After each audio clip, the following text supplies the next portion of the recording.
So we have a special guest today. His name is Phil Taylor. I've known Phil for a number of years. He comes from a real estate family, and he is a guru in commercial real estate. And he's going to tell us what's happening in the Toronto market for sure. But I also want to find out what are some of the new things that are coming forward. But first, let's talk about what's the normal market pre-COVID. What are the kind of things that you would handle? Typically we would handle from, it goes from small family offices to AAA covenant multi-floor tenants in the financial core and throughout the GTA on an office leasing capacity. And tell me, how was the market before COVID-19? The Toronto office leasing market pre-COVID was the tightest market in North America. Our vacancy rate was, hovering below 2.7%. Wow. And I mean, even the new development that's going on and the new supply cycle coming in is about 80% pre-leased thus far. So already spoken for, yeah. Yeah. So it's a very tight market. Do you have the same sort of, I know with a lot of the buildings, the condominium buildings that are being built, that they wait until they get to a certain percentage before they start building. Is that the same in commercial real estate? I don't know. So yeah, that would be if there's an anchor tenant or an institutional landlord would be building on spec. Typically speaking, you would have an anchor tenant coming in to kick off the building, taking about, I would say, anywhere from 30 to 40% of the tower that's being built. And as of right now, everything that's under construction at the moment has these big anchor tenants in them that have already, spoken for the space. Yeah, and for those of you who don't know Toronto, Toronto is like the hub of the banking system in Canada. So you'll find that, like New York, the banks are probably one of the biggest landlords, I would think, in the Toronto area. So no, they would be the biggest tenant in the Toronto area. Tenant, So the pension funds would be, typically the largest landlords. We've got OMERS, we've got CPPIB, teachers, but for large landlords per se would be Cadillac Fairview, Brookfield, Oxford Properties, and Bentall, Green Oak, so on and so forth. So those would be the big players in the downtown market and then throughout the GTA. Yeah, it's a completely different market. I mean, it's sort of like, to me, I look at commercial and I go, I don't really understand the ROI. I don't understand a lot of the things that are involved. So I think you almost have to have a different kind of a mindset to do commercial than you do residential. Me, I can talk about the nice kitchen. Yeah. Well, it's quite a nice barista and cafe setup you have behind you. Yeah. Would you like a coffee? Can I get you one? No, I'm fine. I've already had mine, but thank you. I might be a little too jittery after a third. Well, especially a virtual coffee, Oh yeah, which is becoming the norm now, right? I think everybody transitioning to Zoom as well as WebEx and whatnot. It's kind of transformed how people are operating through business. Yeah, and the really interesting thing that we're seeing now is that huge shift. Right. Yeah.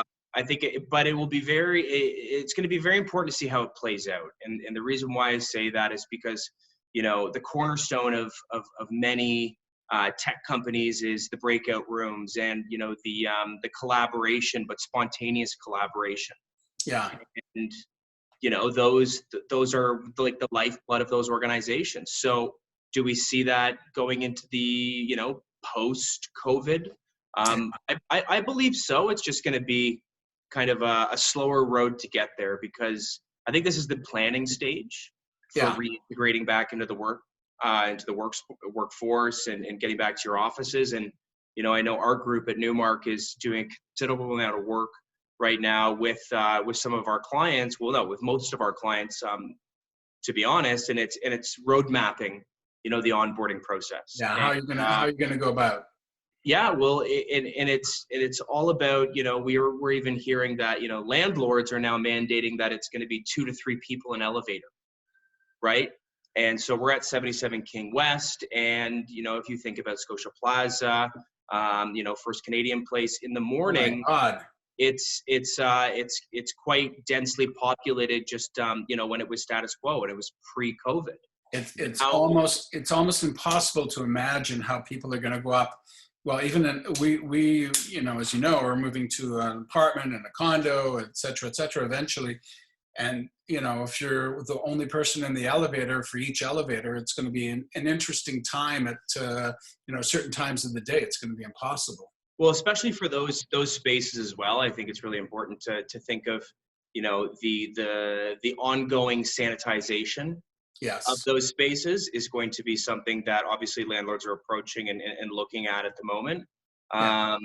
And like even walking into the office today, due to the banks being reopened, on the retail side of things in the underground path, you're starting to see smaller shops, such as Moss. I grabbed a coffee there, Right. and it was just it's good to start seeing things open up again, right? Yeah, but it's going to be all in phases, and PPE is going to be considered and mandatory. I know when I walk into Longo's downtown, they provide you with a mask. Really? And they make it, that's great. So they mandate that when you go into the store. Yeah, and I think Costco's doing the same thing. Recently, they were not, but now I think they are. And there's lineups, and some of the hardware stores are starting to open, and I think you're going to see a lot more of that whole, mask and glove and etc. It's a challenge, but challenge your opportunities as well. Of course, and it's really important just to kind of understand, how practical these protocols and how necessary they are. Yeah. Going forward, just to get back to, the new norm, right? And there's so much material out there right now about how to approach it and where to go. And I think our government and I guess our healthcare workers and our front line have done a remarkable job thus far. Yeah. And will continue to do so. But I guess talking about right now, the most important thing is putting yourself in a position to get back to where you were, but doing it in a very well thought out and strategic. Well, we're Canadian, those of us, my friends who are watching, a lot of them maybe, they're from the States. We're not seeing any sort of, demonstrations about opening up and et cetera. I think people are very cautious here, much more cautious than in a lot of countries. And I think that's because of the leadership we've had. Yeah. It's a good sign. And the thing is, I think we're tempered on that side of things, and exactly. And being just being able to utilize all of the subject matter experts, putting them together and having that is really important, right? I was telling my American friends that if somebody spills a coffee in my lap, a hot coffee, I'll turn to them and say sorry. Yeah. It's like Kramer in Seinfeld. Yes. That would not be the same case, would it? No, it wouldn't. Anyway, so you have all these now COVID-19 protocols. Do you, if people go and you have to actually show them a property, do you have waivers that they have to sign? Is that part of the mandated work? So typically right now, I'm constantly sending out surveys to new clients because we're trying to reassess how things are going to shake out on a tour perspective. Yes. We will be, I guess, direct channel with the landlord. And typically what some landlords have been doing is doing virtual tours. Yes. And, if in fact, we shortlist an office for somebody or an industrial or flex space for somebody, we'll set up a secondary tour. Yeah, it's and we'll go in with a video, and we'll either do WebEx and do a live feed, or we'll take a video and we'll send it back because, I think at the end of the day, you got to get a better feel for it. And you can't pull the trigger on leasing something without, having that experience and really understanding what the space utilization is and how it's planned out. Well, and also the finishes that it's very interesting. Recently we had a meeting with the design staff for the condo that we're about to we've bought, but it won't be ready for another couple of years. And we had to make a decision about what finishes we wanted. And we did it totally online and totally inputted by the designer as we were watching and working with them, and all done from the computer, made all the choices and look at all the options. And it was completely fascinating that we did it without going to a location. We just did it online. And wow, is that typical? Is that typical on timing for doing the features and finishes selection for pre-construction? I think so, only because if they have to make any changes as far as electrics, which they did in a couple of places that we wanted, and we wanted changes in terms of the size of our kitchen island, et cetera, and lighting. Those have to be decided before you get too far. They're on the second floor, and they're just building the second floor, and we're up on the 36th, so we have a lot of time to go yet. But well, they say the foundation is the longest part to build, right? And I think it's, what is it, a story every 2 weeks, or is it something along that line? It seems to be. They're already putting windows in on the lower units, so it's interesting. But I think you have the same thing when you come to commercial, and now I think you'll be able to choose the finishing of the location, and like my wonderful coffee bar behind me here. Mm-hmm. Well, I think it's funny now funny you mentioned that, because I think everything has changed with regards to, selecting that, right? And, there's a lot of talk out there with regards to the change in per square foot usage for an employee. Yeah. So are we going to be moving from, the standard, say 130 square foot per employee, and moving it up to maybe 180? Yeah. Just because you need that, 6 foot radius around you that provides, security. I think the one thing that is the most important is your workforce, and having a comfortable, staff that's not anxious that somebody's encroaching on their space for productivity is paramount. So we're starting to look, we're definitely starting to look at that. And then for features and finishes, the sky's the limit. It really depends on the spec you want your office to be. Yeah, it sets a whole new understanding of having limits. Having limits on certain things. So now it's a physical limitation as well. Well, yeah. Sorry, no. I was going to say is like, so we've had our administrator go through the office, or she's got the key, like the floor plan of our office, and they have to start identifying high traffic areas. Yeah. And where, in hot touch points. Yes. And where that's going to be. So obviously to be the kitchen. We're talking about the front door. We're talking about the boardroom, and so on and so forth. And they're identifying those certain situations or those certain locations within your office for, increased sanitation. Yeah. And it's a very, very interesting process, but it's very important, and it's great to start to understand.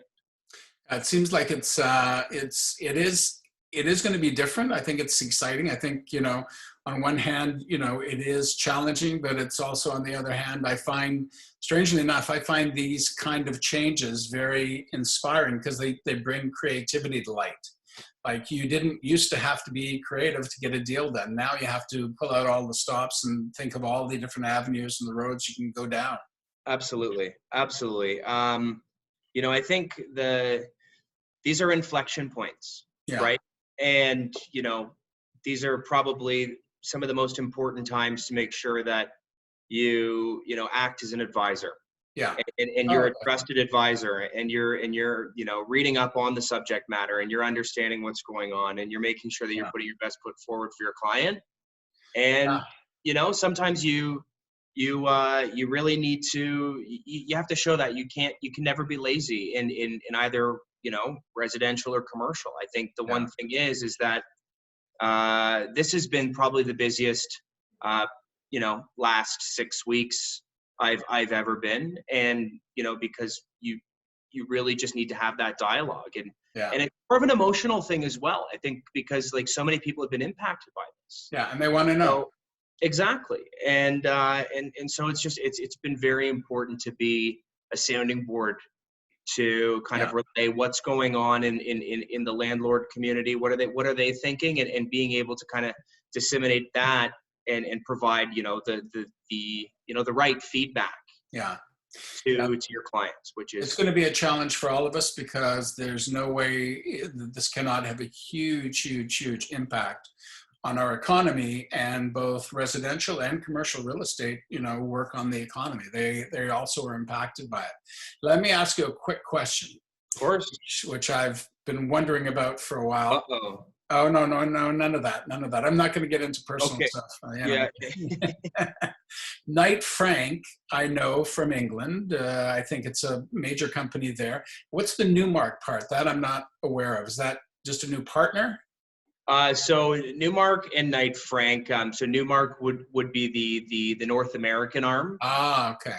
and so we're owned by Cantor Fitzgerald Yes. and BGC. Okay. So, we are their brokerage arm, and what is the breakdown essentially is that, so Newmark is probably we're jockeying for third in the U.S. for Right. for largest commercial real estate firm. Right. We're based out of New York, Right. and so the Knight Frank arm provides us with a global reach, and Yeah. there's a lot of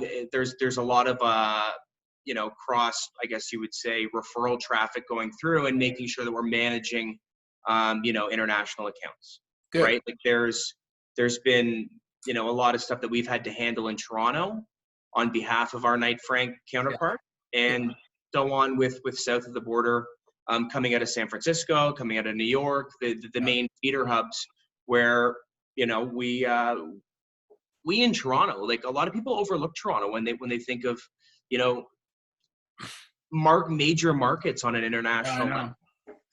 But when you look at it through a different lens and you take a peek at what's going on here, Yeah. it's remarkable. And the number of cranes that we still have in the sky, even amid, No, I know. They don't get it. They don't realize it's we live in an amazing city, yeah, we right? do. And it's in a very diverse city, and we have such a talented workforce here, Yeah. and there's so much opportunity. Yeah. So are you sorry to see Sidewalk, the Google project leave or not? You know what? I wouldn't count it out just yet. Yeah. Because I think really there's a lot more to come with regards to that project, and we'll see what happens. I just, I wouldn't just take it off the table immediately. So we'll really see. I think that there's going to be kind of, I guess, to be a ripple effect. We'll see what happens with more information coming out. I think there's such a good pool of, technology people in the city, and, due to BlackBerry being not very far away, and all of the people who've, retooled and a lot of the focus of the universities as well being on technology. I think that's been one of the wonderful things that we've had in the city. And I think, obviously it's, not going to slow us down as far as technology is concerned in the city. No, I agree. I think if you look at places like Mars, and you look at, you have to explain to people. You have to explain to people what Mars is. They think it's the planet up north, but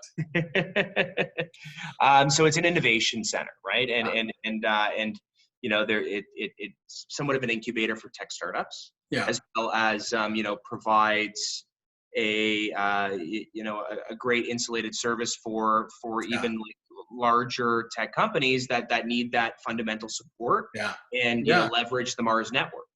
But we have such a like we're punching above our weight in Toronto and the GTA when it comes to artificial intelligence. Right. We have some of the most brilliant minds here collectively, and Toronto is actually seen as attracting more and more brilliant minds into the AI industry specifically because of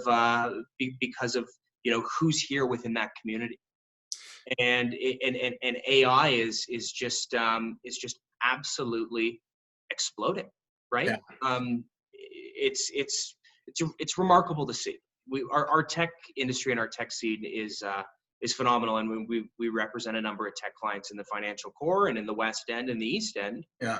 And it's really great to be involved with because Yeah. there's a buzz to it.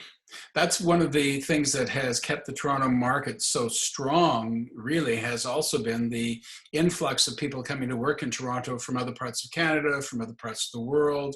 That immigration, the net immigration being about at least 100,000 people a year, Yep. really has meant that we need office space, we need residential space, and it's kept that, that market bubbling for 16 years at least, as far as residential is concerned. Yeah, no, I completely agree with you, and it's funny, you're seeing a consolidation of larger organizations move to the downtown area, Right. and the reason for that is because you've got the skilled workforce down here, Right. but it's a thing of the past where people want to travel out or travel on public transit Yeah. to go to the suburbs. Outskirts. Yeah, the suburbs. Right? Yeah. So you've got you've got really large tenants that are kind of relocating, consolidating their operations into the downtown core because that's where everybody's living, right? You've got the millennial workforce that is of the mindset where it's like work, live, play. Yeah. And they need to be down here to do so. Are they going to pay double the rent to do that? Absolutely they are, because they find that this is the talent pool that they want to capitalize on. Yeah. Well, it'll be interesting to see what happens over the next few years. So we're going to have an update on a monthly basis. No, we'll just keep we'll keep in touch with you. And so if anybody needs any help to do or any clarity in the commercial real estate market, it's Phil Taylor. He's with Newmark, Knight Frank. Do you want to give us your email address? Well, what I can do is I'll send some materials. Sure. Over your way, and we'll if you'd like to, so our Newmark has put together a website called COVID Perspectives. Oh, great. And there is a lot of subject matter from industry leaders in our global consulting group that have put together some really, really valuable material. So the link to that is covidperspectives.com, or what would it be? It was, or what would be the URL for that? Or actually, you know what? I will post it with this video. You just send it to me. But the URL, yes. If you want to post it with the video, that's fine. But the URL is ngkf.com /COVID-19 / Perfect. Got it. Okay, Phil, we really appreciate it, and look forward to talking to you soon. Yeah, thank you for the invite. Pleasure. Then I'll find out those more personal questions that I always like to put you on the spot with. We can talk offline about those. Yes. Anyways, guys, so this is my friend Phil Taylor, and he's the best. We've known each other for years, and he's doing really well. So keep in touch with him, and keep in touch with me. And thanks again, Phil. Appreciate talking to you. Absolutely. All the best, and we'll talk soon.